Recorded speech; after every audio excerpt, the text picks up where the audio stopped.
Good morning बच्चों, फिर से स्वागत है आपका ऑनलाइन क्लासेस में। हम बात कर रहे हैं आपके चैप्टर नंबर 19 की। चैप्टर नंबर 19 की कल जो हमने बात की थी वो हम बायो फर्टिलाइज़र की बात कर रहे थे। बायो फर्टिलाइज़र की बात कर रहे थे, अर्थात जैव उर्वरक जो होते हैं उनकी बात कर रहे हैं। ऐसे सूक्ष्म जीव जो भूमि की उर्वरा क्षमता या पोषकता में क्या करते हैं, बढ़ोतरी करते हैं। जैव उर्वरक की परिभाषा की हमने बात की थी। इसके अंदर मैंने आपको बताया था कि बहुत सारे 6 प्रकार हम पढ़ेंगे जैव उर्वरकों के, जो क्या है, महत्वपूर्ण हैं। हमने 1 नंबर जो था उसकी बात कर ली थी। 1 नंबर क्या था? सहजीवी जीवाणु। सहजीवी जीवाणु कौन सा था? राइजोबियम। सहजीवी जीवाणु राइजोबियम की जो है हमने बात कर ली थी। इसमें मैंने आपको क्या बताया था, ये राइजोबियम जो होता है, जो लेग्यूमिनेसी कोलिया दलहन जो पादप है, कौन से दलहन जो पादप है, उनकी जड़ों में गांठें बनाकर रहता है और वायुमंडल में उपस्थित जो नाइट्रोजन होती है 78% उसको ग्रहण करता है और अमोनिया में चेंज कर देता है। नाइट्रोजन को ग्रहण करके किस में चेंज कर देता है?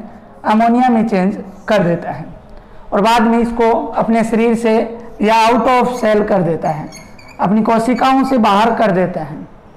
बाहर करने के बाद में इसको जो प्लांट है या पादप है, जो पर्पोसिव पादप है, वो इसको क्या कर लेगा? रिसीव कर लेगा, ग्रहण कर लेता है। तो ये था राइजोबियम की हमने बात की थी। इससे बहुत बढ़ोतरी होती है, उनकी भी हमने बात की थी। आज का जो हमारा 2 नंबर रहेगा वो है असहजीवी जीवाणु। कौन सा है? असहजीवी जीवाणु। वो तो सहजीवी अर्थात साथ साथ जीवन चलता है। आज हम बात करेंगे असहजीवी जीवाणु की। 2 नंबर है असहजीवी जीवाणु।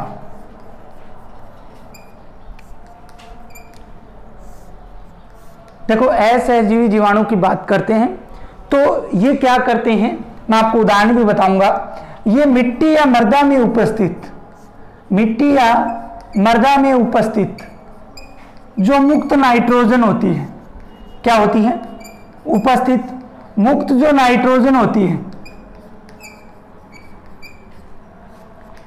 मृदा में उपस्थित जो मुक्त नाइट्रोजन होती है उसका क्या करते हैं? ये नाइट्रोजन, इस नाइट्रोजन का ये स्थिरीकरण करते हैं। क्या करते हैं? स्थिरीकरण करते हैं। इस नाइट्रोजन का स्थिरीकरण करते हैं। प्यारे बच्चों, अगर आपको याद है तो चैप्टर नंबर 12 में हमने ये सब बातें कर ली। अभी हम 19 में कर रहे हैं ऑर्गेनिक एग्रीकल्चर के अंदर, तो वो और यहाँ पर बिल्कुल सेम है।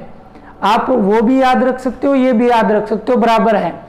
ठीक है, तो अभी दिया हुआ है तो हम पढ़ लेते हैं। मृदा में उपस्थित मुक्त नाइट्रोजन का क्या करते हैं? स्थिरीकरण करते हैं। करते क्या है ये स्थिरीकरण? अगर हम बात करें कि किस प्रकार से स्थिरीकरण होगा, तो ये भूमि में उपस्थित ये जीवाणु क्या करते हैं? भूमि में उपस्थित जो नाइट्रोजन है उसका अवशोषण करेंगे।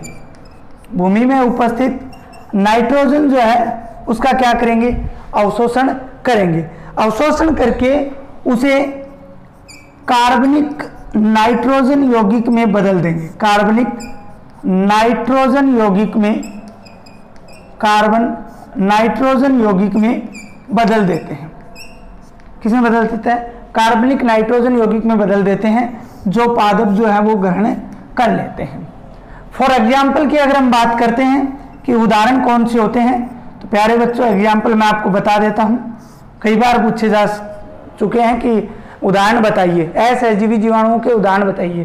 तो एक तो हो गया एजेटोबैक्टर।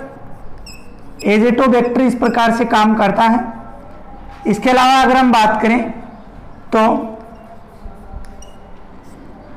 एजेटोबैक्टर हो गया। दूसरा जो है वो हो गया एजोस्पाइरिलम। एजोस्पाइरिलम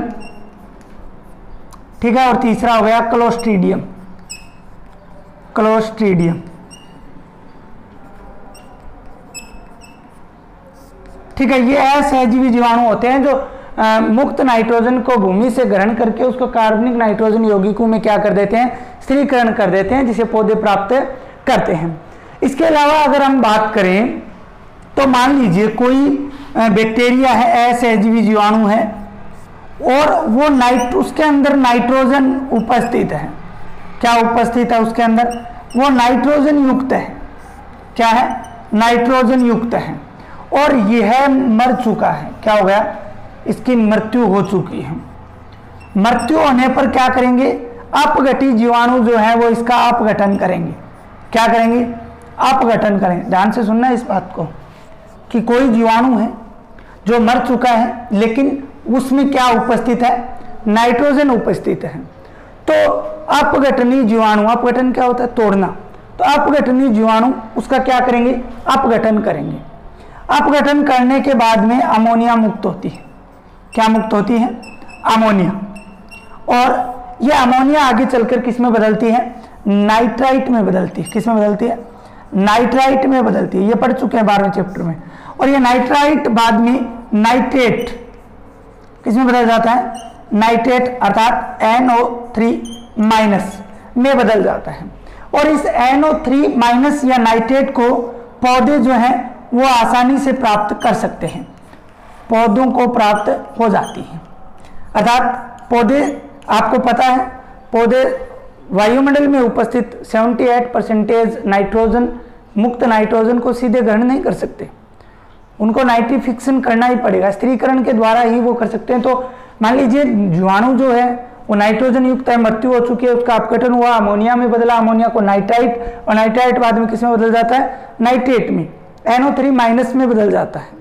इसको पौधे जो है वो आसानी से क्या कर लेते हैं? ग्रहण कर लेते हैं। अगर अब हम एक नोट में बात करें, नोट के अंदर आपको बताता हूं कि अगर एजेटोबैक्टर को, किसको? एजेटोबैक्टर को, ध्यान से सुनना ये बात, एजेटोबैक्टर जो है, यहाँ पे लिखा था मैंने, एजेटोबैक्टर जो है, इसको अगर चावल की खेती के साथ, चावल है, कपास है, मक्का है, इनकी अगर खेती के साथ इनको उगाया जाए, चावल, मक्का, कपास आदि के साथ अगर इनको उगाया जाए, किसको? एजेटोबैक्टर को, एजेटोबैक्टर साथ में हो और इनकी अगर खेती की जाए, तो आपको बता देता हूं इनके उत्पादन में 50% तक ग्रोथ होती है। कितने परसेंटेज तक? 50% तक ग्रोथ होती है। अर्थात 50% वृद्धि जो है वो होती है। किसके कारण? एजेटोबैक्टर के कारण। वो क्या करते हैं? इस प्रकार से नाइट्रेट में बदलते हैं, जो क्या है पौधों को आसानी से प्राप्त हो जाती है और उनकी पोषकता की जो कमी है वो पूरी हो जाती है। तो ये क्या था? असहजीवी जीवाणु था। इसके बाद में हम जो बात करेंगे वो करेंगे नील हरित शैवाल की, अर्थात साइनोबैक्टीरिया की। 3 नंबर किसकी बात करेंगे? नील हरित शैवाल। नील हरित शैवाल, या आप इसको बोल सकते हो साइनोबैक्टीरिया। साइनोबैक्टीरिया क्या बोल सकते हो? साइनोबैक्टीरिया बोल सकते हो। नील हरित शैवाल या साइनोबैक्टीरिया की बात करते हैं। देखिए, नील हरित शैवाल या साइनोबैक्टीरिया की अगर बात करते हैं तो इनके अंदर एक विशेष प्रकार की कोशिकाएं पाई जाती हैं। इनके अंदर क्या है? विशेष प्रकार की कोशिकाएं पाई जाती हैं। ठीक है ना? विशेष प्रकार की कोशिकाएं, और वो कोशिकाएं कौन सी हैं? विशेष प्रकार की, ध्यान से सुनना, विशेष प्रकार की कोशिकाएं होती हैं। विशेष प्रकार की कोशिकाओं की अगर बात करें तो उन्हें कहा जाता है हेटेरोसिस्ट। पर्सन आया हुआ है इसलिए इसको नोट में आप लोग लिख लेना, हेटेरोसिस्ट उनको बोला जाता है। क्या बोला जाता है? हेटेरोसिस्ट बोला जाता है। और हेटेरोसिस्ट जो कोशिकाएं हैं इनके अंदर निफ जीन उपस्थित होती है। कौन सी जीन? निफ जीन उपस्थित होती है। कौन सी जीन उपस्थित होती है? Nif gene. और ये निफ जीन क्या करती है? नाइट्रोजन का नाइट्रोजन यौगीकरण करती है। क्या करती है? नाइट्रोजन यौगीकरण करती है। नाइट्रोजन यौगिकरण करती हैं, जिसे पौधे जो है वो आसानी से प्राप्त कर सकते हैं। नील हरित शैवालों के अंदर विशेष प्रकार की कोशिकाएं पाई जाती हैं जिन्हें हेटेरोसिस्ट बोला जाता है, जिनके अंदर उपस्थित निपजीन नाइट्रोजन यौगिकरण का कार्य करते हैं। आपको बता देता हूं, धान की जो खेती होती है, धान की उपज में अगर बात करें तो नील हरित शैवाल जो है वो काम में ली जाती है और इसकी उपज में बहुत सारी वृद्धि जो है वो होती है। किसकी वजह से? नील हरित शैवाल की वजह से। इसके अलावा अगर हम बात करें तो नील हरित शैवाल के साथ एक टेरिडोफाइटा है। क्या है? टेरिडो, जिन्हें हम फरन बोलते हैं। टेरिडोफाइटा, नील हरित शैवाल के साथ टेरिडोफाइटा का भी यूज किया जाता है आजकल आधुनिक युग में, जिसका नाम है एजोला। क्या नाम है? एजोला। नील हरित शैवाल के साथ आजकल किसका प्रयोग किया जा रहा है? एक टेरिडोफाइटा है, फरन है। टेरिडोफाइटा को क्या बोलते हैं? फरन बोलते हैं। तो ये फरन है, इसका भी उपयोग जो है वो किया जाता है। ये जो उपयोग है ये दक्षिण व दक्षिण पूर्वी एशिया, दक्षिणी पूर्वी एशिया के अंदर इसका उपयोग जो है वो किया जाता है। किस प्रकार से होता है? ये जो एजोला फरन है, इसकी पत्ती के अंदर कौन रहता है? जो नील हरित शैवाल है। जैसे उदाहरण के तौर पर हम बात करें, एनाबिना है। नील हरित शैवाल के उदाहरण कौन से होते हैं? एनाबिना है, नॉन स्टॉक है। कौन कौन से? एनाबिना है, नॉन स्टॉक है। इसके अलावा अगर हम बात करें तो प्लेक्टोनिमा है। कौन सा है? प्लेक्टोनिमा। प्लेक्टोनिमा ये नील हरित शैवाल के क्या है? उदाहरण है। तो एजोला जो है, एजोला की जो पत्ती है, इस पत्ती के अंदर एनाबिना नील हरित शैवाल रहता है। कौन रहता है? एनाबिना जो है नील हरित शैवाल रहता है या पाई जाती है, जो वायु में उपस्थित, वायु के अंदर उपस्थित जो नाइट्रोजन है उसका क्या कर देती है? नाइट्रिफिकेशन जो है वो कर देती है। क्या कर देती है? नाइट्रिफिकेशन जो है वो कर देती है, नाइट्रोजन का स्थिरीकरण करती है। फिर से सुनिए, नील हरित शैवाल क्या है? साइनोबैक्टीरिया क्या है? विशेष प्रकार की इनके अंदर कोशिकाएं होती हैं, हेटेरोसिस्ट। इनके अंदर उपस्थित निपजीन नाइट्रोजन यौगिकरण का कार्य करते हैं। नील हरित शैवाल के अगर हम एग्जाम्पल की बात करते हैं तो एनाबिना है, नॉनस्टॉक है, प्लेक्टोनिमा है। ये नील हरित शैवालों के उदाहरण हैं। इसके अलावा आपको बताऊं तो धान की उपज में सबसे उपयोगी साबित हुई है नील हरित शैवाल। टेरिडोफाइटा, एक टेरिडोफाइटा है एजोला, जिसे फरन भी, टेरिडोफाइटा को फरन भी बोला जाता है। तो इसके साथ भी क्या है? इसका उपयोग किया जाता है। एजोला और नील हरित शैवाल को साथ में मिक्स किया जाता है। कौन से क्षेत्रों में? दक्षिण तथा दक्षिणी पूर्व एशिया के अंदर ऐसा किया जाता है। इसमें अगर बात करें तो एजोला जो शैवाल है, एजोला जो टेरिडोफाइटा है, इसकी पत्ती में कौन सी शैवाल पाई जाती है? एनाबिना शैवाल जो है वो पाई जाती है। कौन सी शैवाल पाई जाती है? एनाबिना शैवाल पाई जाती है, जो क्या करती है? नाइट्रोजन का स्थिरीकरण का कार्य करती है, और जिससे क्या है? उसे पादप जो है वो आसानी से नाइट्रोजन स्थिरीकरण को क्या कर लेते हैं? ग्रहण कर लेते हैं।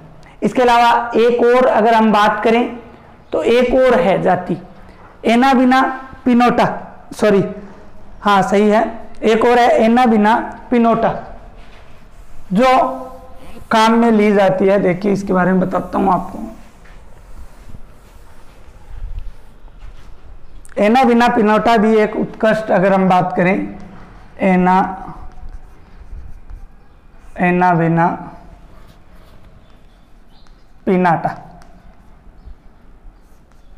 ठीक है। यह भी क्या है? एक उत्कृष्ट जैव उत्प्रेरक है जिसका एजोला के साथ प्रयोग किया जाता है। किसके साथ प्रयोग किया जाता है? एजोला के साथ इसका प्रयोग किया जाता है। इसका एजोला के साथ प्रयोग करने से मैं आपको बता देता हूं, चावल के उत्पादन, जो चावल का उत्पादन है, किसका उत्पादन? चावल का उत्पादन है, उसमें 50% वृद्धि होती है। उत्पादन में कितनी परसेंटेज वृद्धि होती है? 50% जो ग्रोथ है वो होती है, ठीक है। इसके अलावा चावल केंद्रीय अनुसंधान केंद्र जो बनाया गया है, केंद्रीय चावल अनुसंधान केंद्र जो है कटक में है। कहाँ पे है? कटक में। केंद्रीय चावल अनुसंधान केंद्र, अनुसंधान केंद्र, अर्थात सेंट्रल राइस रिसर्च सेंटर कहाँ पे है? कटक। ठीक है, यहाँ पे इस एनाबिना पिनोटा और एजोला को साथ में मिक्स करके चावल का उत्पादन है वो उच्चतम स्तर पर किया जाता है। किस पे किया जाता है? उच्चतम स्तर पर किया जाता है। इसके बाद में जो शेष रहे हैं उनकी बात हम कल करेंगे। आज हमने असहजीवी और नील हरित शैवाल की बात की है।